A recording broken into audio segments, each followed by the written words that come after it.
Hi friends, welcome to GVK study circle. ఈ వీడియోలో March 7, 2026కి సంబంధించి వార్తలు నిలిచిన జాతీయ, అంతర్జాతీయ, రాష్ట్రీయ అంశాల గురించి, వార్తలు నిలిచిన వ్యక్తులు, అవార్డులు, పుస్తకాలు, మరి క్రీడా సంబంధిత సమాచారం ఒక్కొక్క అంశాన్ని వివరంగా తెలుసుకుందాం. అంతకంటే ముందుగా నిన్నటి డైలీ కరెంట్ అఫైర్స్ వీడియోలో అడిగిన ప్రశ్నకి వివరణతో కూడిన సమాధానాన్ని చూద్దాము. సో క్వశ్చన్ వచ్చేసి, ఇటీవల మనం డిస్కస్ చేసిన టాపిక్ రెజ్యూనా డైలాగ్ పైన అడగడం జరిగింది. అభ్యర్థులు ఒక విషయాన్ని గుర్తుపెట్టుకోండి, రానున్న ఏ పోటీ పరీక్ష అయినా, ఏ స్థాయి పోటీ పరీక్ష అయినా రెజ్యూనా డైలాగ్ పైన ప్రశ్న రావాల్సిందే. అంతటి ఇంపార్టెన్స్ ఉన్న టాపిక్. సో ఇక్కడ ప్రశ్నని మరొకసారి చూడండి. రెజ్యూనా డైలాగ్ని మొట్టమొదటిసారి ఏ సంవత్సరంలో నిర్వహించారు? మరి ఈ సదస్సు ప్రాముఖ్యత ఏంటి? ఈ సదస్సును ఎవరు నిర్వహిస్తారు? రెజ్యూనా డైలాగ్ 2026 యొక్క థీమ్ ఏంటి? ఇక్కడ అబ్జర్వ్ చేస్తే సమ్మిట్స్, కాన్ఫరెన్సెస్ వీటిపైన పోటీ పరీక్షల్లో క్వశ్చన్స్ని రెగ్యులర్గా అడుగుతున్నారు.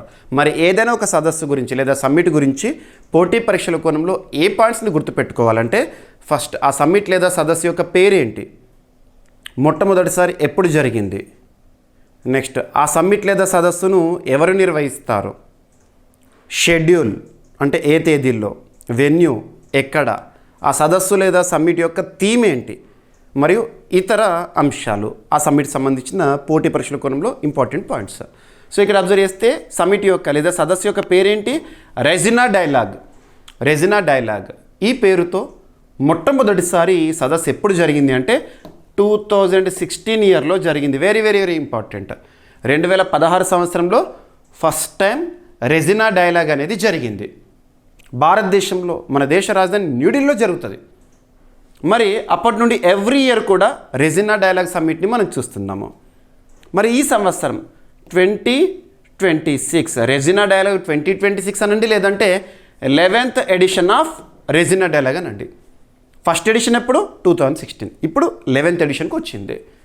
మరి ఈ సదస్సు ఎక్కడ, వెన్యూ ఒకటే ప్లేసు, రెజ్యూనా, మనం న్యూఢిల్లీ అని గుర్తుంచుకోండి. సో న్యూఢిల్లీ వేదికగా జరుగుతుంది ఎవ్రీ ఇయర్ కూడా. మరి ఎవరు నిర్వహిస్తారంటే ministry of external affairs. Ministry of external affairs, విదేశీ వ్యవహారాల మంత్రిత్వ శాఖ. ఎవరి భాగస్వామ్యంతో అంటే అబ్జర్వర్ రీసెర్చ్ ఫౌండేషన్ అనే సంస్థ. Ministry of external affairs, observer research foundation అనే సంస్థ, వీరిద్దరు కూడా భాగస్వామ్యంతో సంయుక్తంగా నిర్వహించేదే రెజ్యూనా డైలాగ్, న్యూఢిల్లీ. మరి ఈ సంవత్సరం 2026 ఇయర్ షెడ్యూల్ ఏంటంటే మార్చ్ 5న స్టార్ట్ అయింది, 7th ఈ రోజుతో ముగిసింది.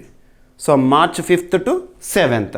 మరి ఈ రెజ్యూనా డైలాగ్ యొక్క ప్రత్యేకత ఏంటంటే ఈసారి అంటే 11th ఎడిషన్ అంటే, లేదంటే 2026 రెజ్యూనా డైలాగ్కి ముఖ్య అతిథి ఎవరు అంటారు? Chief guest. సో ఫిన్లాండ్ దేశ అధ్యక్షుడు అలెగ్జాండర్ స్టబ్ గారు రావడం జరిగింది. ఫిన్లాండ్ దేశ అధ్యక్షుడు అలెగ్జాండర్ స్టబ్. గుర్తుపెట్టుకోండి, ముఖ్య అతిథులు ఎవరైనా అడుగుతారు. ఇకపోతే ఈ సంవత్సరం థీమ్ వచ్చేసేసి, సో థీమ్ మరొకసారి చెప్తున్నాను, ఏదైనా ఒక సమ్మిట్ లేదా సదస్సుకు సంబంధించి థీమ్ చూస్తున్నప్పుడు ఆ థీమ్ ఏ లాంగ్వేజ్లో ఉంటే అదే లాంగ్వేజ్లో గుర్తుపెట్టుకోవాలి. ఎట్టి పరిస్థితులను ట్రాన్స్లేషన్ చేయకండి, ఓకేనా? మరి థీమ్ వచ్చేసేసి సంస్కార, అసర్షన్, అకామిడేషన్, అడ్వాన్స్మెంట్ అనేది ఈ సంవత్సర థీమ్, ఓకేనా? సో ఒక్క స్లైడ్లో మొత్తం మీకు అడిగిన ప్రశ్న ఏదైతే ఉంటుందో సమాధానం మొత్తం కూడా ఇక్కడ కవర్ అయిపోయింది. ఎనఫ్. సో ఈ విధంగా చూడండి. మరి రెజ్యూనా డైలాగ్ యొక్క ప్రాముఖ్యత, అసలు ఎందుకు ఈ సమ్మిట్ని నిర్వహిస్తుంది భారతదేశం అంటే, ఇది అంతర్జాతీయ జియోపాలిటికల్ సమావేశం. ప్రస్తుతం ప్రపంచంలో మనం చూస్తున్నాం జియోపాలిటిక్స్ అనేది ఎంతటి కీలక పాత్ర పోషిస్తుంది, యుద్ధ పరిస్థితుల్లో మనకు కనబడుతుంది. ఏ దేశం ఏ దేశానికి మద్దతుగా నిలుస్తుంది. సో జియోపాలిటిక్స్ సంబంధించిన ప్రముఖ అంతర్జాతీయ సదస్సే రెజ్యూనా డైలాగ్, గుర్తుపెట్టుకోండి, ఓకేనా? ఎనఫ్. ఇక ఈరోజు first topic, Lok Sabha speaker Om Birla గారి పైన అవిశ్వాస తీర్మానము. ఎగ్జాక్ట్లీ ఇదే టాపిక్ని మనం లాస్ట్ మంత్ డిస్కస్ చేసాం, ఫిబ్రవరి నెలలో కంప్లీట్ ఇన్ఫర్మేషన్ మీకు ఇచ్చాను. మరొకసారి ఈరోజు వార్తల్లో ఉంది, ఎందుకంటే ఆ అవిశ్వాస తీర్మానం అనేది ఏ రోజు ప్రవేశపెడతారో అని చెప్పేసి షెడ్యూల్ కూడా న్యూస్లో ఉంది. మార్చ్ 9th 10th అంట, అంటే ఎల్లుండి. సో మార్చ్ 9th 10th 2 రోజుల పాటు ఈ అవిశ్వాస తీర్మానం ఏదైతే ఉంటుందో, అంటే స్పీకర్ తొలగింపుకి సంబంధించిన తీర్మానం అనేది లోక్సభలో ప్రవేశపెట్టడానికి ప్రతిపక్షాలు సిద్ధమైనాయి. అలా షెడ్యూల్ వార్తల్లో ఉంది.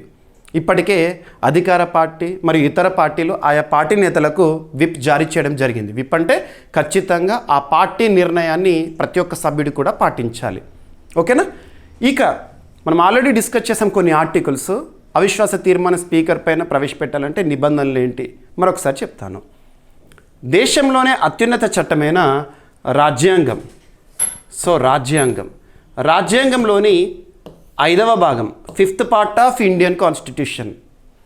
5వ భాగం అని చెప్పగానే మీకు ఒక సూపర్లేటివ్ వర్డ్ గుర్తుకు రావాలి, the largest part in Indian constitution. రాజ్యాంగంలోనే అతిపెద్ద భాగము. మరి అతిపెద్ద అంటున్నాను కాబట్టి ఆర్టికల్ బ్రాకెట్ ఏంటి? ఆర్టికల్ 52 నుండి 151 వరకు మనం చూస్తాము. క్లియర్? మరి ఇందులో భాగంగా యూనియన్ గవర్నమెంట్, కేంద్ర ప్రభుత్వం గురించి చూస్తాం కదా.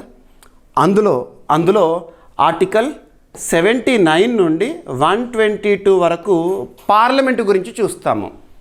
మన భారతదేశంలో పార్లమెంట్ అనేది బైకామరల్ హౌసెస్, అంటే పార్లమెంట్ అనేది ద్విసభా విధానాన్ని కలిగి ఉంది. ఒక సభ రాజ్యసభ, మరొక సభ లోక్సభ. ఈ బైకామరలిజం అనేది మనం బ్రిటన్ కాన్స్టిట్యూషన్ నుండి స్వీకరించాం, గుర్తుంచుకోండి. ఇకపోతే లోక్సభకేమో స్పీకర్ ఉంటారు, రాజ్యసభకేమో చైర్మన్ ఉంటారు. రాజ్యసభ చైర్మన్ ఎక్స్ అఫిషియోగా ఉంటారు, అంటే vice president of India is ex officio chairman of Rajya Sabha. ప్రస్తుతం ఎవరున్నారు? ఉపరాష్ట్రపతి సిపి రాధాకృష్ణన్ గారు, తనే రాజ్యసభ చైర్మన్. పక్కన పెట్టాడు ప్రస్తుతానికి కదా ప్రస్తుతం. ఇక లోక్సభ విషయానికి వస్తే ప్రస్తుతం 18th లోక్సభ నడుస్తుంది. 18th లోక్సభకి కాలపరిమితి ఉంటుంది, అందుకే నంబర్స్ ఇస్తున్నాము. 18th లోక్సభ టెన్యూర్ ఏంటి? 2024 నుండి 2029 వరకు ప్రస్తుత లోక్సభ సమయము. 18th లోక్సభను గుర్తుపెట్టుకోండి. 18th లోక్సభకి కూడా స్పీకర్గా, సభాధ్యక్షుడిగా ఎవరు? ఓం బిర్లా గారు సభాధ్యక్షుడు. మరి ఇక్కడ అబ్జర్వ్ చేస్తే ప్రస్తుత స్పీకర్ పైన అవిశ్వాస తీర్మానం అనే ఒక అంశము చర్చకు వచ్చింది కాబట్టి ఇప్పటికే ప్రతిపక్ష నాయకులు నోటీస్ ఇచ్చారు, అవన్నీ చూసాము. ఇక్కడ ఆర్టికల్స్ లింక్ చేద్దాము. ఆర్టికల్స్ వచ్చేసేసి ఆర్టికల్ 93 గుర్తుంచుకోండి. ఆర్టికల్ 93 ఏం చెప్తుంది అంటే లోక్సభకు సంబంధించి సభాధ్యక్షుడు అంటే స్పీకర్ని డిప్యూటీ స్పీకర్ని లోక్సభ సభ్యుల నుండి ఎన్నుకోవడం జరుగుతుంది. అంటే స్పీకర్ కానివ్వండి లేదా డిప్యూటీ స్పీకర్ కానివ్వండి, వాళ్ళు స్పీకర్ అవ్వాలన్నా డిప్యూటీ స్పీకర్ అవ్వాలన్నా కూడా ఫస్ట్ ఏమవ్వాలి? లోక్సభలో సభ్యుడు కావాలి. అంటే లోక్సభలోని సభ్యుల్లో నుంచి ఒకరిని స్పీకర్గా ఎన్నుకుంటారు, డిప్యూటీ స్పీకర్గా ఎన్నుకుంటారు. అంటే స్పీకర్ డిప్యూటీ స్పీకర్ అనేది ఎన్నిక ద్వారా జరుగుతుంది, గుర్తుంచుకోండి పదవి. ఒకవేళ ఏదైనా ఒక కారణం చేత స్పీకర్కి కానీ డిప్యూటీ స్పీకర్కి కానీ సభలో సభ్యత్వం ఖాళీ అయిందనుకోండి, తనకు సభలో సభ్యత్వం పోయిందనుకోండి, ఆటోమేటిక్గా ఈ పదవి పోతుంది. సభలో సభ్యత్వం ఉన్నంత వరకే ఉంటారు. ఇక పక్కన పెడితే ఆర్టికల్ 94 ఏం చెప్తుంది అంటే vacation, removal, resignation of speaker of the house అంటే లోక్సభ. అంటే లోక్సభ స్పీకర్ పదవి ఖాళీ ఏర్పడే సందర్భాలు, వేకెన్సీ. రిజిగ్నేషన్ అన్నాం అనుకోండి, లోక్సభ స్పీకరు తన రాజీనామా పత్రాన్ని ఎవరికి సమర్పిస్తారంటే డిప్యూటీ స్పీకర్కి సమర్పిస్తారు. Speaker to deputy speaker. ఒకవేళ డిప్యూటీ స్పీకర్ రాజీనామా పత్రాన్ని సమర్పించాలంటే ఎవరికి సమర్పిస్తారు? స్పీకర్కి. గుర్తుంచుకోండి, వైస్ వర్సా. ఇలా చాలా పదవులు ఉంటాయి, రాష్ట్రపతి ఉపరాష్ట్రపతి రాష్ట్రపతికి, ఇలాంటివి చూడండి. ఓకేనా? సో నెక్స్ట్ ఇంకొకటి రిమూవల్. లోక్సభ స్పీకర్ని తొలగించవచ్చా అంటే తొలగించవచ్చు. మరి ఆ తొలగింపు అనేది ఏ ఆర్టికల్ ఆధారంగా జరుగుతుంది? ఇప్పుడు ఆర్టికల్ ఇదే, article 94 clause C. Article 94 clause C removal procedure. So no confidence motion అంటున్నాం మనం, రిమూవల్ ప్రొసీజర్. మరి లోక్సభ స్పీకర్ని తొలగించాలన్నా, లోక్సభ డిప్యూటీ స్పీకర్ని తొలగించాలన్నా కూడా ఆ తొలగింపుకు సంబంధించిన నోటీస్ అనేది 14 రోజుల ముందు ఇవ్వాలి సభాధ్యక్షుడికి. ఆ తర్వాత అప్రోప్రియేట్ డేట్ ఒకటి డిసైడ్ చేస్తారు, ప్రాసెస్ అనేది జరుగుతుంది. మరి ఆ రిమూవల్ ప్రొసీజర్కి సంబంధించి కనీసం 50 మంది సభ్యులు ఆ తొలగింపు తీర్మానం నోటీస్ పైన సంతకం చేసి ఇస్తారు. ఇకపోతే మరి రిమూవల్ ప్రొసీజర్ అనేది ప్రవేశపెట్టిన తర్వాత, ఆ ప్రొసీజర్ స్టార్ట్ అయిన తర్వాత తొలగింపు తీర్మానం సభలో ప్రవేశపెట్టిన తర్వాత ఇప్పుడు మార్చ్ 9న మనం చూస్తాము. ఫస్ట్ చర్చ జరుగుతుంది, తర్వాత ఓటింగ్ జరుగుతుంది. మరి ఏ సందర్భంలో స్పీకర్ తొలగించబడతాడు, అఫీషియల్గా రిమూవల్ అనేది జరుగుతుంది అంటే ఆ రోజు హాజరైన సభ్యులను చూస్తారు. హాజరైన సభ్యుల్లో మెజారిటీ గనక తొలగింపు తీర్మానానికి మద్దతు ఇచ్చిండ్రు అనుకోండి, అప్పుడు స్పీకర్ తొలగింపు అనేది ఇక లాంఛనమే. లేదు మెజారిటీ సభ్యులు ఆ తొలగింపు తీర్మానానికి వ్యతిరేకంగా ఓటు వేసారనుకోండి, స్పీకర్ పదవిలోనే కొనసాగుతాడు. కానీ ఇక్కడ గుర్తుంచుకోండి, స్పీకర్ తొలగింపు తీర్మానం అనేది చర్చలో ఉన్నప్పుడు, ఓటింగ్ జరుగుతున్నప్పుడు, ఈ ప్రాసెస్ స్టార్ట్ అయిన తర్వాత మరి స్పీకర్ పైన తొలగింపు తీర్మానం ప్రవేశపెడుతున్నారు కాబట్టి తను సభాధ్యక్షుడిగా ఉండొచ్చా అంటే ఉండరాదు. డిప్యూటీ స్పీకర్ ఉంటారు. మరి డిప్యూటీ స్పీకర్ లేనప్పుడు సభలోని ఒక సభ్యుడు ఎవరైతే ఉంటారో, ఎన్నిక ద్వారా వచ్చిన వ్యక్తి సభాధ్యక్ష బాధ్యతలు నిర్వర్తిస్తారు. ఎవరిపైన అయితే తొలగింపు తీర్మానం ఉంటుందో ఆ వ్యక్తి ఎట్టి పరిస్థితుల్లో సభాధ్యక్ష బాధ్యతలు నిర్వర్తించరు. అది తొలగింపు తీర్మానము చర్చ జరుగుతున్నప్పుడు, ఓటింగ్ జరుగుతున్నప్పుడు స్పీకరు ఓటు వేయచ్చా అంటే వేయచ్చు, సభ్యుడిగా ఓటు వేయచ్చు, కాస్టింగ్ ఓటు ఉండదు. ఎవరైతే సభాధ్యక్ష స్థానంలో ఉంటారో తనకు కాస్టింగ్ ఓటు ఉంటుంది. కాస్టింగ్ ఓటు అంటే సభలో బలాబలాలు సమానమైనప్పుడు, ఏదైనా ఒక తీర్మానం పైన ఈక్వాలిటీ వచ్చినప్పుడు, సమానత్వం వచ్చినప్పుడు స్పీకర్ నిర్ణయం అంటే సభాధ్యక్షుడి యొక్క నిర్ణయమే చెల్లుతుంది. దాన్ని కాస్టింగ్ ఓట్. కాస్టింగ్ ఓట్ అనేది స్పీకర్ పైన తొలగింపు తీర్మానం ప్రవేశపెట్టినప్పుడు, ఓటింగ్ జరుగుతున్నప్పుడు మాత్రం తనకు ఉండదు. గుర్తుంచుకోండి. ఓకేనా? ఇది ప్రొసీజర్. మరి ఇప్పటివరకు భారతదేశ చరిత్రలో ఎప్పుడైనా స్పీకర్ తొలగింపు అనేది జరిగిందా అంటే జరగలేదు. తొలగింపు తీర్మానం ప్రవేశపెట్టారు, కానీ వివిధ కారణాల వల్ల కొన్ని సందర్భాలు వెనక్కి తీసుకున్నారు, కొన్ని సందర్భాల్లో ఓటింగ్ జరిగినా కూడా అనుకున్న ఫలితం రాలేదు. అంతెందుకు, భారతదేశంలో మొట్టమొదటి స్పీకర్, లోక్సభ స్పీకర్ జీవి మౌలాంకర్ పైన కూడా తొలగింపు తీర్మానం అనేది ప్రవేశపెట్టారు, కానీ ఏది కూడా సఫలీకృతం కాలేదు. అంటే ఇప్పటివరకు భారతదేశ చరిత్రలో ఒక్క స్పీకర్ కూడా, ఒక్క సభాధ్యక్షుడు కూడా తొలగించబడలేదు. గుర్తుంచుకోండి. ఓకేనా? అడగవచ్చు. ఇదంతా కూడా ఇప్పటివరకు ఎన్నిసార్లు ప్రవేశపెట్టారు, ఇదంతా కూడా మనం ఆల్రెడీ మన డైలీ సీఏలో, మన CA 360లో డిస్కస్ చేశాము. అదంతా చూడండి. ఇక నెక్స్ట్ వచ్చేసేసి ఆర్టికల్ 95 ఏం చెప్తుంది అంటే, స్పీకర్ పదవి ఖాళీ ఉన్నప్పుడు డిప్యూటీ స్పీకర్ సభను నిర్వహిస్తారు. డిప్యూటీ స్పీకర్ కూడా ఖాళీగా ఉన్నప్పుడు సభలో నుండి ఒక సభ్యుడు, ఎన్నిక ద్వారా వచ్చిన వ్యక్తి సభాధ్యక్ష బాధ్యతలు నిర్వర్తిస్తారు. ఇక ఆర్టికల్ 96 ఏం చెప్తుందంటే, స్పీకర్ పైన తొలగింపు తీర్మానం అనేది ప్రాసెస్లో ఉన్నప్పుడు ఆ స్పీకర్, ఆ వ్యక్తి సభాధ్యక్ష బాధ్యతలు నిర్వర్తించరాదు. ఒకవేళ డిప్యూటీ స్పీకర్ పైన అయితే డిప్యూటీ స్పీకర్ సభాధ్యక్ష బాధ్యతలను నిర్వర్తించరాదు. ఆ కండిషన్స్ ఎనఫ్. ఓకేనా?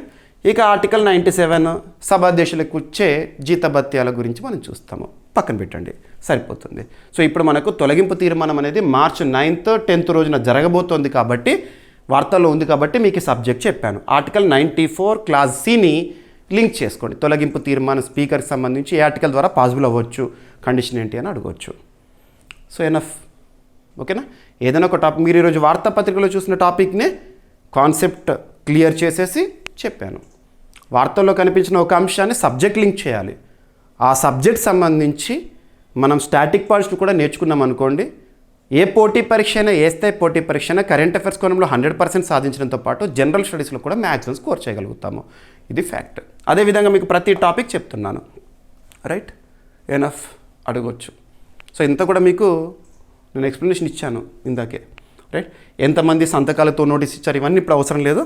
ఆ తొలగింపు తీర్మానం దానికి సంబంధించి మనము మార్చ్ 9th 10th ఆ తేదీల్లో ఓటింగ్ అదంతా జరుగుతుంది కాబట్టి అప్పుడే మీరు ఫలితం చూస్తారు. సో ప్రస్తుతం ఉన్న బలాబలాన్ని చూసుకుంటే తొలగింపు తీర్మానం మాత్రం ప్రవేశపెడతారు, కానీ తొలగింపు అనేది జరగదు. ఎందుకంటే ప్రస్తుతం అధ్యక్ష పార్టీకి ఉన్న మెజారిటీ మనం అందరం చూస్తున్నాము. ఓకేనా? రైట్. అడగవచ్చు ఎగ్జామినేషన్ పాయింట్ ఆఫ్ వ్యూలో. ఓకేనా? రైట్. ఓం బిర్లా గారు ప్రస్తుత స్పీకర్, తన కోట రాజస్థాన్ నుండి లోక్సభ ఎంపీ. ఓకేనా? కంటిన్యూ. 17th లోక్సభకి తానే, 18th లోక్సభకి కూడా తానే. ఇక నెక్స్ట్ వచ్చేసేసి కరెంట్ పాలిటీలో భాగంగా మరొక టాపిక్ కూడా ఈరోజు న్యూస్లో ఉంది. దేనికి సంబంధించి అంటే ప్రధాన న్యాయమూర్తి నియామకము. మన దేశంలోనే అత్యున్నత న్యాయస్థానం సుప్రీంకోర్టు. మరియు ఒక్కొక్క రాష్ట్రం ఉంది కదా, మనకు యూనిట్స్ అంటే రాష్ట్రాలు ఉన్నాయి కదా. మన భారతదేశంలో సమాఖ్య లక్షణాలను చూస్తున్నాం. రాజ్యాంగంలో ఎక్కడ కూడా సమాఖ్య దేశం భారతదేశం అని మెన్షన్ చేయలేదు. ఇండియా ఈజ్ ఫెడరల్ కంట్రీ అని ఎక్కడ మెన్షన్ చేయలేదు. కానీ లక్షణాలు మాత్రం కనబడుతున్నాయి. దేశమంతా పరిపాలించేది కేంద్ర ప్రభుత్వము, మరి యూనిట్స్ ఒక్కొక్క రాష్ట్రంలో ప్రజలచే ఎన్నుకోబడిన ప్రభుత్వము. మరి రెండు ప్రభుత్వాలు ప్యారలల్గా పనిచేస్తున్నాయి కాబట్టి అధికారాల విభజన కావాలి కదా.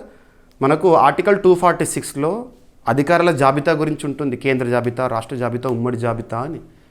సో పక్కన పెడితే మరి జ్యుడిషియరీకి సంబంధించి సుప్రీంకోర్టు, హైకోర్ట్స్ అనేవి ఏ జాబితా పరిధిలోకి వస్తాయి అంటే కేంద్ర జాబితా పరిధిలోకి వస్తాయి.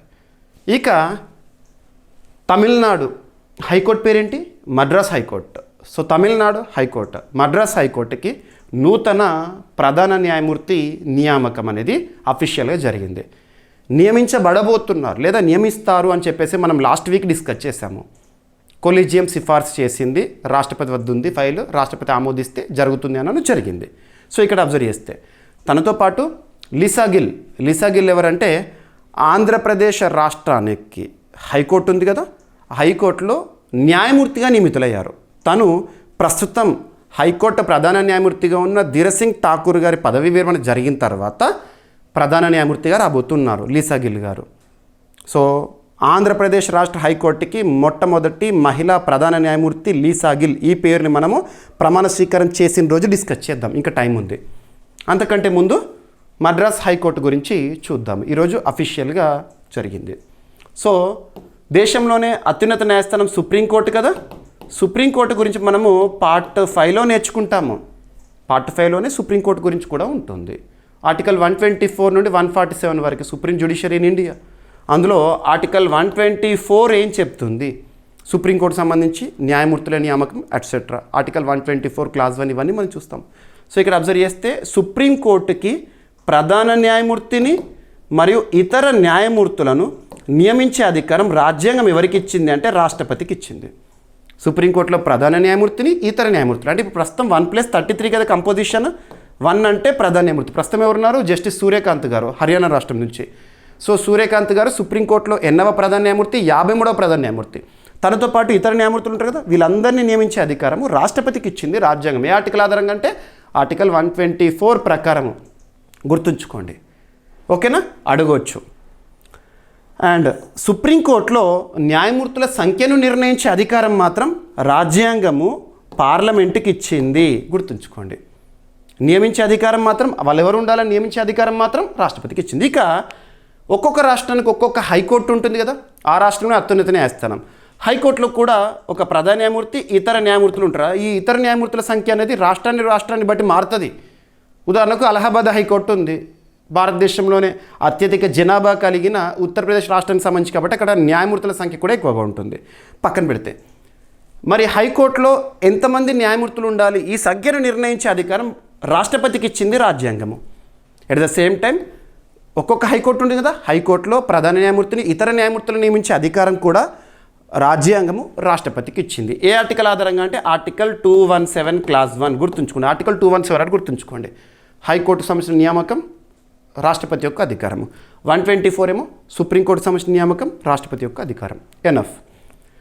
ఇకపోతే ఈరోజు ఆర్టికల్ 217 అనేది న్యూస్లో ఉంది. ఏంటంట, మద్రాస్ హైకోర్టు ప్రధాన న్యాయమూర్తిగా ఎవరు నియమితులయ్యారంట? జస్టిస్ సుశ్రుత్ అరవింద్ ధర్మాధికారి గారిని నియమించారు రాష్ట్రపతి గారు కొలీజియం సిఫార్సుల మేరకు. కొలీజియం అంటే సుప్రీంకోర్టు కొలీజియం మనకేంటిది? 1+4 ప్రధాన న్యాయమూర్తి మరియు 4 సీనియర్ మోస్ట్ జడ్జెస్, వాళ్ళతో కూడిందే కొలీజియం. ఓకేనా? అడగవచ్చు. ఇదంతా కూడా మీకు నేను ఇందాక ఎక్స్ప్లెనేషన్ ఇచ్చిందే స్క్రిప్ట్ రూపంలో చూపించాను. రైట్, సరిపోతుంది. అడగవచ్చు. ఓకేనా? ఆర్టికల్ 217 క్లాస్ 1 ప్రకారం హైకోర్టు న్యాయమూర్తులను భారత రాష్ట్రపతి నియమిస్తారు. ఈ నియామకంలో భారత ప్రధాన న్యాయమూర్తి మరియు సంబంధిత రాష్ట్ర గవర్నర్తో సంప్రదింపు అనేది ఉంటుంది. మరొక రాష్ట్ర ప్రధాన న్యాయమూర్తి అంటే ఒక రాష్ట్ర ప్రధాన న్యాయమూర్తి అంటే ఆ రాష్ట్ర హైకోర్టు సీజే ఎవరి సమక్షంలో ప్రమాణ స్వీకారం చేస్తారంటే రాష్ట్ర గవర్నర్ సమక్షంలో ప్రమాణ స్వీకారం ఉంటుంది. గుర్తుంచుకోండి. రైట్, అడగవచ్చు. ఇక నెక్స్ట్, ఇటీవల కాలంలో మనం రెగ్యులర్గా ఒక trending topic, social media ban on children. పిల్లలు సోషల్ మీడియాకు దూరంగా ఉండాలని మనం లాస్ట్ ఇయర్ 2025 సంవత్సరం డిసెంబర్ 10వ తేదీన ఆస్ట్రేలియా ఒక నిబంధన అమలుకి తెచ్చింది. ఆ దేశంలో 16-15 ఆ ఏజ్ గ్రూప్ లోపు ఉండే వాళ్ళు ఎవరైతే ఉంటారో సోషల్ మీడియాకు దూరంగా ఉండాలి. సో పేరెంట్స్కి ఆర్డర్స్ కూడా జారీ చేసింది ఆస్ట్రేలియా. అలా గతంలో మనం చూస్తే ఫ్రాన్స్ గురించి నిర్ణయం కానివ్వండి, డెన్మార్క్ కానివ్వండి, ఇలా చాలా దేశాలు సోషల్ మీడియా బ్యాన్ అనే టాపిక్తో న్యూస్లో ఉంది. ఈరోజు మన భారతదేశంలోని 2 రాష్ట్రాలు మరియు అంతర్జాతీయ స్థాయిలో అయితే ఇండోనేషియా పిల్లలు సోషల్ మీడియాకి దూరంగా ఉండాలి, social media ban on children అని చెప్పేసి అంశంతో న్యూస్లోకి వచ్చింది. ఇక్కడ కర్ణాటక. సో కర్ణాటక రాష్ట్రం విషయానికి వస్తే అక్కడ కర్ణాటకలో కాంగ్రెస్ అధికారంలో ఉంది. సిద్ధరామయ్య గారు ముఖ్యమంత్రిగా ఉన్నారు. వాళ్ళ ప్రస్తుతం బడ్జెట్ సమావేశాలు జరుగుతున్నాయి కదా. ఈ సమావేశాల్లో ఆ రాష్ట్ర ముఖ్యమంత్రి సిద్ధరామయ్య గారు, కర్ణాటక రాష్ట్ర ముఖ్యమంత్రి ఏం చెప్పారంటే, మా రాష్ట్రంలో సోషల్ మీడియా అనేది పిల్లలపై చాలా ప్రభావాన్ని చూపిస్తోంది, కాబట్టి పిల్లలు ఆ సోషల్ మీడియాకు దూరంగా ఉంచడానికి నిర్ణయం తీసుకుంటామని ప్రకటన. అండ్ నిన్నటి రోజున ఆంధ్రప్రదేశ్ రాష్ట్ర ముఖ్యమంత్రి నారా చంద్రబాబు నాయుడు గారు కూడా ఇదే స్టేట్మెంట్ ఇచ్చారు. ఇక ఇండోనేషియా కూడా. సో ఇక్కడ చూడండి, ఆంధ్రప్రదేశ్లో 13 ఏళ్లలోపు పిల్లలకు సోషల్ మీడియా నిషేధం విధిస్తున్నట్లు చంద్రబాబు నాయుడు గారు ప్రకటించారు. దీనిని 90 రోజుల్లో అమల్లోకి తెస్తామని తెలిపారు. నెక్స్ట్ 3 మంత్స్లో 13 నుండి 16 ఏళ్ల పిల్లలపై కూడా ఆంక్షలు విధించే అంశాన్ని ఏపీ ప్రభుత్వం పరిశీలిస్తోంది. కర్ణాటకలో 16 ఏళ్లలోపు పిల్లలకు సోషల్ మీడియా నిషేధం ప్రకటించారు. సీఎం సిద్ధరామయ్య గారి ప్రకారము మొబైల్ ఫోన్ కలిగి ఉండొచ్చు, కానీ సోషల్ మీడియా వాడకూడదు. అమలుకు సంబంధించిన ప్రోగ్రాం సిద్ధమవుతోందని కర్ణాటక ప్రభుత్వం తెలిపింది. దీంతో పిల్లల సోషల్ మీడియా వినియోగంపై ఆంక్షలు ప్రకటించిన తొలి 2 రాష్ట్రాలుగా ఏపీ, కర్ణాటక. అండ్ ఇక్కడ గుర్తుంచుకోండి, మనం అబ్జర్వ్ చేస్తే సోషల్ మీడియా పైన నిషేధం ఎందుకు అని అంటే పిల్లలపై అది తీవ్ర ప్రభావం చూపిస్తుంది, నెగిటివ్ ఇంపాక్ట్ చూపిస్తుంది, వాళ్ళ ఆలోచన ధోరణి మారుతోంది. ఓకేనా? ఈ నిర్ణయాల ప్రధాన ఉద్దేశం పిల్లలను సోషల్ మీడియా దుష్ప్రభావాల నుంచి రక్షించడము. కొంతమంది నిపుణులు పూర్తి నిషేధం కంటే నియంత్రణ, తల్లిదండ్రుల పర్యవేక్షణ మంచిదని సూచిస్తున్నారు. పిల్లలు వ్యక్తిగత సున్నిత సమాచారాన్ని ఆన్లైన్లో పంచుకోకూడదని కూడా సూచించారు. ఓకేనా? ఇక ఇండోనేషియా కూడా 16 ఏళ్లలోపు పిల్లలు YouTube, TikTok, Facebook, Instagram, X, Roblox వంటి వేదికల్లో కొత్త ఖాతాలు తెరవడం లేదా పాత ఖాతాలు కొనసాగించడం నిషేధంలోకి తెచ్చింది. సరిపోతుంది. ఓకేనా? సో ఆంధ్రప్రదేశ్ అక్కడ అధికారంలో ఎన్డీఏ ఉంది, లార్జెస్ట్ పార్టీగా టీడీపీ ఉంది, చంద్రబాబు నాయుడు గారు ముఖ్యమంత్రి, అబ్దుల్ నజీర్ గారు గవర్నర్గా ఉన్నారు. ఇక కర్ణాటక కాంగ్రెస్ అధికారము, అక్కడ ముఖ్యమంత్రిగా సిద్ధరామయ్య గారు, గవర్నర్గా తావర్చంద్ గెహ్లాట్ గారు. ఇండోనేషియా రాజధాని వచ్చేసి జకార్తా. వాళ్ళ కొత్త రాజధానికి తరలించుకుంటున్నారు Nusantara because of rise in sea level. వాళ్ళ యొక్క కరెన్సీ వచ్చేసి ఇండోనేషియన్ రూపియా. అక్కడ ప్రభోవ్ సుబియాంతో గారు దేశాధినేతగా ఉన్నారు. లాస్ట్ ఇయర్ 2025 గణతంత్ర దినోత్సవ వేడుకల ముఖ్య అతిథి ఇండోనేషియా దేశాధినేత. ఇక అంతర్జాతీయ ఉదాహరణలు. ఇప్పటికే అంతర్జాతీయ స్థాయిలో చాలా దేశాలు సోషల్ మీడియా బ్యాన్ అనే అంశంతో న్యూస్లో ఉన్నాయి. అబ్జర్వ్ చేస్తే ఆస్ట్రేలియా 2023 డిసెంబర్లో నిర్ణయం తీసుకుంది. 16 ఏళ్లలోపు నిషేధ చట్టం ఆమోదం తెలిపింది, కానీ అమల్లోకి మాత్రం 2025 డిసెంబర్ 10 నుండి అమల్లోకి వచ్చింది. మనం డిస్కస్ చేసాం ఆల్రెడీ. ఫ్రాన్స్ 2018 నుండి స్కూళ్ళలో స్మార్ట్ ఫోన్ నిషేధం చేసింది. సోషల్ మీడియా నియంత్రణ చర్యలు కూడా జరుగుతున్నాయి. అమెరికా ఇటువంటివి. ఓకేనా? ఇక దుష్ప్రభావాలు. WHO, యూనిసెఫ్ నివేదికలు ఏం చెప్తున్నాయంటే ఆందోళన, డిప్రెషన్, నిద్రలేమి, ఏకాగ్రత తగ్గడం, సైబర్ బుల్లింగ్, బాడీ ఇమేజ్ సమస్యలు, అకాడమిక్ పనితీరు తగ్గడం, ఇవన్నీ నెగిటివ్ ఇంపాక్ట్. సో ఇటువంటి వాటికి ఆల్టర్నేట్గా ఏం చేశారంటే మన భారతదేశంలో ఉత్తరప్రదేశ్ రాష్ట్ర ప్రభుత్వం కానివ్వండి, రాజస్థాన్ కానివ్వండి, వీళ్ళు ఏం చేశారంటే ప్రత్యేకంగా పాఠశాలల్లో పత్రికా పఠనాన్ని తప్పనిసరి చేస్తూ తీసుకున్న కీలక నిర్ణయాలు. సో డైవర్ట్ చేయడానికి, ఈ సోషల్ మీడియా నుండి దూరం చేయడానికి, స్క్రీన్ టైం తగ్గించడానికి రానున్న పోటీ పరీక్షలు ముఖ్యంగా 2 తెలుగు రాష్ట్రాల్లో ఏపీ మరియు తెలంగాణ 2 రాష్ట్రాల్లో కూడా గ్రూప్ 1 నోటిఫికేషన్ వస్తుంది. అందులో మెయిన్స్లో ఈసారి జనరల్ ఎస్ఏలో social media ban on children దీనిపైన ఖచ్చితంగా ప్రశ్న వస్తుంది. చూడండి, యూపీఎస్సీ సివిల్ సర్వీస్ ఎగ్జామినేషన్లో కూడా మెయిన్స్లో ఖచ్చితంగా దీనిపైన క్వశ్చన్ ఎక్స్పెక్ట్ చేయొచ్చు, ఎందుకంటే ప్రపంచంలో ట్రెండింగ్ ఈ టాపిక్. ఓకేనా? ఇక నెక్స్ట్ మొట్టమొదటి, తొలి, అతిపెద్ద, అతి చిన్న, అతి పొడవైన ఇలాంటి ప్రత్యేక పదాలతో కూడిన కరెంట్ అఫైర్స్ని మనం సూపర్లేటివ్స్గా చూస్తాము. ఈరోజు అస్సాం రాష్ట్రానికి సంబంధించి ఒక superlative topic. Ministry of ports, shipping, water ways ప్రస్తుతం కన్సర్న్ మినిస్టర్గా ఎవరున్నారు? సర్బానంద సోనోవాల్ గారు. ఓకేనా. అస్సాం రాష్ట్ర మాజీ ముఖ్యమంత్రి తను. ప్రస్తుతం అస్సాం రాష్ట్రంలో ఎవరు ముఖ్యమంత్రిగా ఉన్నారు? హిమంత బిశ్వ శర్మ గారు. Dispur is the capital. So బ్రహ్మపుత్రపై భారతదేశంలోనే తొలి రివరైన్ లైట్ హౌస్లు 4 ఏర్పాటు చేశారంట. లైట్ హౌస్ అంటే ముఖ్యంగా షిప్లకు సంబంధించి, ఈ నౌకలకు సంబంధించి సిగ్నలింగ్ వ్యవస్థను చూస్తాం కదా, లైట్ హౌస్. సో భారతదేశంలో మొట్టమొదటిసారి నదీ ఆధారిత లేదా ఇన్లాండ్ వాటర్వేస్ కోసము లైట్ హౌజెస్ ఎక్కడ ఏర్పాటైనాయి? అస్సాం రాష్ట్రంలో. ఈ అంశం ఏ పరిధిలో ఉంది? కేంద్ర జాబితా, ministry of ports, shipping, waterways. Inland waterways అని చెప్పేసి మనం చూస్తాం కదా, అంతర్గత జల మార్గాలకు సంబంధించి. ఓకేనా. Sarbananda Sonowal Lay's foundation for India's first riverine light houses in Assam 4కి ఇనాగ్రేషన్. బ్రహ్మపుత్ర, అస్సాం అని చెప్పగానే మీకు కొన్ని పదాలు గుర్తుకు రావాలి.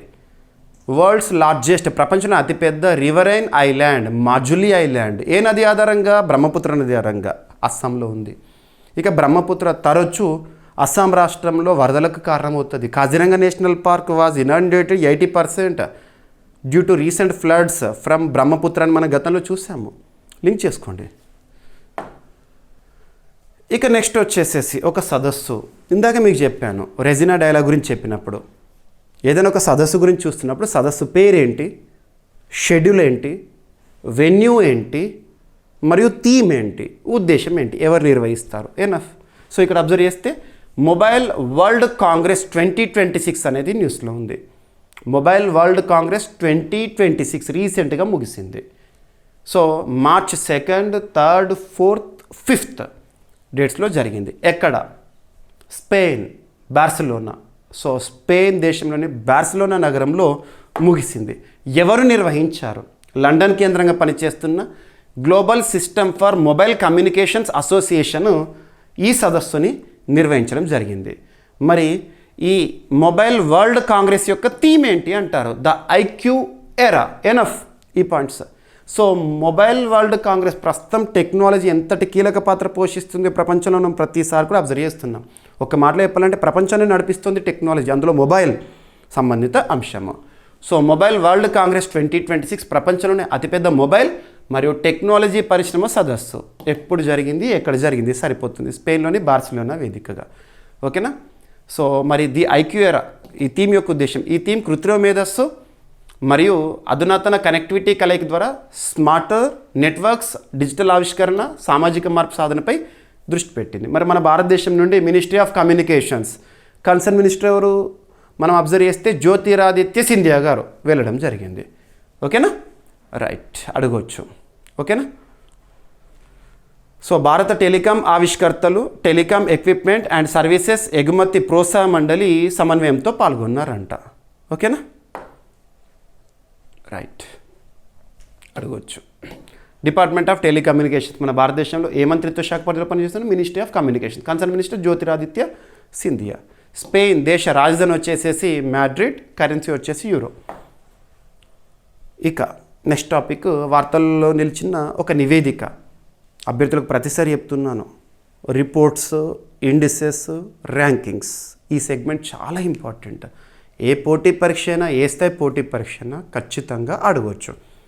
ఏదైనా ఒక రిపోర్ట్, ఒక నివేదిక గురించి పోటీ పరీక్షల కోణంలో మనం ఏ పాయింట్స్ని గుర్తుపెట్టుకోవాలంటే ఆ రిపోర్ట్ యొక్క పేరేంటో చూడండి. కవర్ పేజ్ పైన పేరు కనబడుతుంది. ఆ రిపోర్ట్ యొక్క పేరు ఏ లాంగ్వేజ్లో ఉంటే అదే లాంగ్వేజ్లో గుర్తుంచుకోండి. ఆ రిపోర్ట్ని ఎవరు రిలీజ్ చేస్తారు అంటే విడుదల చేసిన సంస్థ, ఆ సంస్థ యొక్క ప్రధాన కేంద్రం ఎక్కడ. ఆ రిపోర్ట్ బుక్ మొత్తం చదవండి అని నేను చెప్పట్లేదు. ఒక రిపోర్ట్ చూస్తే కొన్ని 100 పేజీలు ఉంటాయి, అవసరం లేదు. పోటీ పరీక్షల కోణంలో గుర్తుంచుకుంటే చాలు. అందులో ఎగ్జామినేషన్ పాయింట్ ఆఫ్ వ్యూలో కొన్ని ఇంపార్టెంట్ పాయింట్స్ ఉంటాయి. ఆ నెంబర్స్ కానివ్వండి, వాటిని నేను ఏవైతే చెప్తున్నానో అవి గుర్తుంచుకోండి ఎనఫ్. సో ఇక్కడ ఐక్యరాజ్య సమితి, యునైటెడ్ నేషన్స్ ఆర్గనైజేషన్, ఐక్యరాజ్య సమితి 1945 అక్టోబర్ 24న స్థాపన జరిగింది. న్యూయార్క్ కేంద్రంగా పనిచేస్తుంది. ఆంటోనియో గ్యూటెరస్ గారు ప్రస్తుతము సెక్రటరీ జనరల్గా ఉన్నారు. మరి ఐక్యరాజ్య సమితి రీసెంట్గా విడుదల చేసిన ఒక రిపోర్ట్, ఆ రిపోర్ట్ పేరేంటంటే ensuring and strengthening access to justice for all women and girls. అంటే మహిళలు, బాలికలను ఉద్దేశిస్తూ కొన్ని గణాంకాలను తెలుపుతున్న నివేదిక. ఈ నివేదిక ఏం చెప్తుంది? ప్రపంచంలో సర్వే ఆధారంగా చెప్తున్న వాస్తవం. అది చూస్తే సరిపోతుంది. పోటీ పరీక్షల కోణంలో ఏం చెప్తుంది అంటే, ప్రపంచవ్యాప్తంగా సర్వే చేసిన దాదాపు 70% దేశాల్లో ప్రపంచవ్యాప్తంగా ఈ నివేదిక కోసం సర్వే నిర్వహించింది UN. ఆ సర్వే చేసినాక 70% దేశాల్లోనట మహిళలకు పురుషుల హక్కుల్లో కేవలం 64% మాత్రమే ఉన్నాయంట. అంటే మహిళలు హక్కులు పొందడంలో కూడా పురుషులకి చాలా దూరంలో ఉన్నారు. సమానత్వం లేదు, హక్కుల విషయంలో సమానత్వం లేదు, అసమానత ఉంది అని చెప్పేసి ఈ నివేదిక చెప్తుంది. ఓకేనా? ఈ లోపం విస్తృత వివక్ష మరియు సామాజిక బహిష్కరణకు దారితీస్తుందంట. సోషల్ డిస్క్రిమినేషన్కి దారితీస్తుంది. 2026 మార్చి నెలలో నూతనంగా నియమితులైన మరియు బదిలీ అయిన గవర్నర్లు, లెఫ్టినెంట్ గవర్నర్లు ఎవరు? గవర్నర్ వ్యవస్థ గురించి తెలిపే రాజ్యాంగ ప్రకరణలు ఏవి? ఆర్టికల్స్ ఏంటి? ఓకేనా? సో నిన్నటి క్లాస్లో మనం అదంతా కూడా డిస్కస్ చేసాం, చూడండి. ఇక ఈరోజు టాపిక్స్ని క్విక్ రివిజన్ చేస్తే, నిన్నటి ప్రశ్నకి కంప్లీట్ ఎక్స్ప్లెనేషన్ ఇచ్చాను. లోక్సభ స్పీకర్పై అవిశ్వాస తీర్మానం మార్చి 9th, 10th 2 రోజుల పాటు మనం చూస్తాము. దానికి సంబంధించిన కాన్సెప్ట్ క్లియర్ చేశాను. అండ్ జస్టిస్ సుశ్రుత్ అరవింద్ ధర్మాధికారి గారు మద్రాస్ హైకోర్టుకి ప్రధాన న్యాయమూర్తిగా నియమితులు. అండ్ పిల్లలకు సోషల్ మీడియా నిషేధం అనే అంశంతో భారతదేశంలో 2 రాష్ట్రాలు, ఒక దేశము. భారతదేశంలో 2 రాష్ట్రాలు ఏంటంటే ఆంధ్రప్రదేశ్, కర్ణాటక. దేశం వచ్చేసేసి ఇండోనేషియా. అండ్ బ్రహ్మపుత్ర నదిపై లేదా బ్రహ్మపుత్రపై భారతదేశంలోని తొలి రివరైన్ లైట్ హౌజులు ఎక్కడెక్కడ? ఆ 4 లైట్ హౌజులు ప్రత్యేకత గుర్తుంచుకోండి. Inland waterways authority of India ప్రత్యేకత ఏంటి? మొబైల్ వరల్డ్ కాంగ్రెస్ 2026 థీమ్ ఏంటి? నిర్వహించిన వారెవరు? ఎక్కడ? షెడ్యూల్ ఏంటి? అండ్ UN నివేదిక ensuring and strengthening access to justice for all women and girls అనే ఒక రిపోర్ట్. అండ్ సెబీకి సంబంధించి ఒక AI టూల్ సుదర్శన్ టూల్ ప్రత్యేకత ఏంటి? ఖచ్చితంగా చూడండి, పోటీ పరీక్షలు అడుగుతారు. అండ్ జనౌషధి సప్తాహ్ 2026 నేటితో ముగిసింది. ఈరోజు జనౌషధికి ఇంపార్టెన్స్ ఉన్న డేని మనం చూసాము, థీమ్ని చూసాము. ఏ మంత్రిత్వ శాఖ పరిధిలో? జనరిక్ మెడిసిన్ యొక్క ప్రత్యేకత ఏంటి? ఇవన్నీ కూడా మనం డిస్కస్ చేసాము. Adani group world engineering day 2026 కోసం భాగస్వామ్యము యునెస్కో ఎంపిక చేసింది. అదానీ గ్రూప్ సంబంధించి ఇంపార్టెన్స్ ఏంటి? థీమ్ ఏంటి? అండ్ భారత సైన్యం మరియు లడక్ గవర్నమెంట్కి సంబంధించి జరిగిన ఒప్పందము వన్యప్రాణి సంరక్షణ, ముఖ్యంగా స్నో లెపర్డ్కి ఇంపార్టెన్స్ ఇస్తాం. అండ్ వార్తల్లో కనిపించిన నూతన జీవజాతుల గురించి. సో అస్సాం రాష్ట్రంలో కనుగొనబడిన ఒక కొత్త లిజర్డ్ జాతి, సైంటిఫిక్ నేమ్ చూడండి. మరియు నాగాలాండ్లో 2 ఫ్రెష్ వాటర్ ఫిష్ స్పీసీస్ న్యూస్లో ఉన్నాయి, వాటి యొక్క సైంటిఫిక్ నేమ్ చూడండి. అండ్ ఖేలో ఇండియా ట్రైబల్ గేమ్స్కి సంబంధించి అఫీషియల్ షెడ్యూల్, ఎంపికైన నగరాలు, ఎన్ని క్రీడా విభాగాల్లో జరుగుతుంది, మరియు అధికారిక మస్కట్ ఏంటి? మస్కట్ యొక్క ప్రత్యేకత ఏంటి? ఖచ్చితంగా అడుగుతారు రానున్న పోటీ పరీక్షల్లో. ఇక డ్రగ్స్ కంట్రోలర్ జనరల్ ఆఫ్ ఇండియాగా డాక్టర్ రాజీవ్ రఘువంశీ గారిని కేంద్ర ప్రభుత్వం తిరిగి నియమించడం జరిగింది. అండ్ సాకర్ దిగ్గజం హమీద్ గారు కన్నుమూశారు అనారోగ్య, వృద్ధాప్య సమస్యల కారణంగా. ఇక ఈరోజు ప్రశ్న, 2026 మార్చి నెలలో నూతనంగా నియమితులైన మరియు బదిలీ అయిన గవర్నర్లు, లెఫ్టినెంట్ గవర్నర్లు ఎవరు? గవర్నర్ వ్యవస్థ గురించి తెలిపే రాజ్యాంగ ప్రకరణలు ఏంటి? సో ప్రతిరోజు మన క్లాసెస్ని చూడండి. ఎక్స్ప్లెనేషన్ విన్న తర్వాత మన CA 360 కోర్సులో అప్లోడ్ చేసే PDFs ఏవైతే ఉంటాయో, తెలుగు మీడియం వాళ్ళకి ఇస్తున్నాను, ఇంగ్లీష్ మీడియం వాళ్ళకి ఇస్తున్నాను. ఖచ్చితంగా చదవండి. ఈ క్లాస్లో ఎక్స్ప్లెనేషన్ ఏదైతే ఇచ్చానో ప్రతి టాపిక్ గురించి మీకు PDF రూపంలో ఉంటుంది. You can download it. ఏమైనా మిస్లేనియస్ టాపిక్స్ ఉంటే నో నీడ్ టు వరీ, రేపటి క్లాస్లో జోడించి ఎక్స్ప్లెనేషన్ ఇస్తాను. రేపు కలుద్దాం. Thank you.